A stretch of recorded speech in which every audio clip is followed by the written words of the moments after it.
ഇന്നപ്പോൾ ഒരു സൺഡേ ആണ്. ഒടുക്കത്തെ മഴയായിരുന്നു, നല്ല തണുപ്പായിരുന്നു രാത്രി കേട്ടാ. പിന്നെ ഞാൻ ഓടിപ്പോയി പല്ലൊക്കെ തേച്ചിട്ട് വന്ന് പിന്നെ ഞാൻ വിചാരിച്ചെന്താ പിന്നെ കുളിച്ച് കഴിഞ്ഞാലേ ഞാൻ ഫുഡ് കഴിക്കുള്ളൂ. അങ്ങനെ ചില നല്ല ശീലങ്ങളുണ്ട്. അത് കഴിഞ്ഞപ്പോൾ കുറച്ച് തട്ടുകൂട്ട് പണികളൊക്കെ ചെയ്യാമെന്ന് വിചാരിച്ചു. ഇല്ലെങ്കിൽ ചുമ്മാ വായിലിരിക്കണേ കേൾക്കും, സിമ്പിൾ. അങ്ങനെ വന്നപ്പോൾ ദേ നമ്മുടെ ചിന്നമ്പിളി അമ്മേരുടെ അടുത്തിരിക്കുന്നുണ്ട് തിന്നാൻ കിട്ടാൻ വേണ്ടിയിട്ട്. അപ്പോൾ ഞാൻ ബാക്കിയുള്ള കുറച്ച് പണികളൊക്കെ ചെയ്യാമെന്ന് വെച്ച് രാവിലത്തേക്കുള്ള ദോശയും ചട്നിയൊക്കെ ശരിയാക്കാമെന്ന് വെച്ച് അതിൻ്റെ ഇടയ്ക്ക് പിറ് എന്ന് പറഞ്ഞിട്ട് അമ്മേരുടെ അടുത്ത് എന്തൊക്കെയോ കാര്യമായിട്ട് സംസാരിക്കുന്നുണ്ട്. അതാണ് നിങ്ങൾ കണ്ടുകൊണ്ടിരിക്കണത്. അമ്മ അറിഞ്ഞിട്ടില്ല ഞാൻ ക്യാമറ അവിടെ വെച്ചിട്ടുള്ളത്.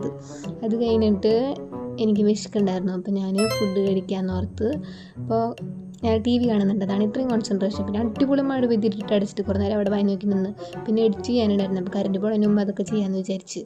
പിന്നെ അമ്മ ബിരിയാണി ഉണ്ടാക്കി തരാമെന്ന് പ്രോമിസ് ചെയ്തുകൊണ്ട് അമ്മ അതേ കുക്കറിൽ ബിരിയാണി വെച്ചിട്ടുണ്ട്. പക്ഷേ എന്ത് തിന്നുമ്പോഴും ഈ പണ്ടാരി ഊരണം. അതാണ് പല്ലി കമ്പി ഊരിയുള്ള ഒരു പ്രശ്നം. പിന്നെ അതേ ബിരിയാണിയൊക്കെ കഴിച്ച് കുറേ നേരം പുറത്തേക്ക് നോക്കിയിരുന്നപ്പോൾ അമ്മയച്ഛനും കൂടി പുറത്ത് വന്നിട്ടുണ്ടായിരുന്നു. അമ്മ തക്കുടൂന് ഓടിക്കണ്ടാണ് ഈ കാണുന്നത്.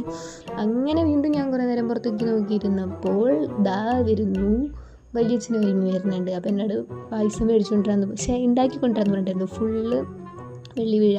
അപ്പം ഞാൻ ഇത് കുടിക്കാൻ വേണ്ടി നോക്കിയിരിക്കുമ്പോൾ വേറെ രണ്ടാൾ നോക്കിയിരിക്കുന്നുണ്ടായിരുന്നു. അപ്പോൾ പായസം കണ്ടപ്പോൾ പിന്നെ ബാക്കി വീഡിയോ ഒക്കെ എടുക്കാൻ മറന്നു. അപ്പോൾ അത് കുടിക്കാൻ വേണ്ടി അതിന് മുന്നാലെ പോയി. അത്രേ ഉള്ളൂ.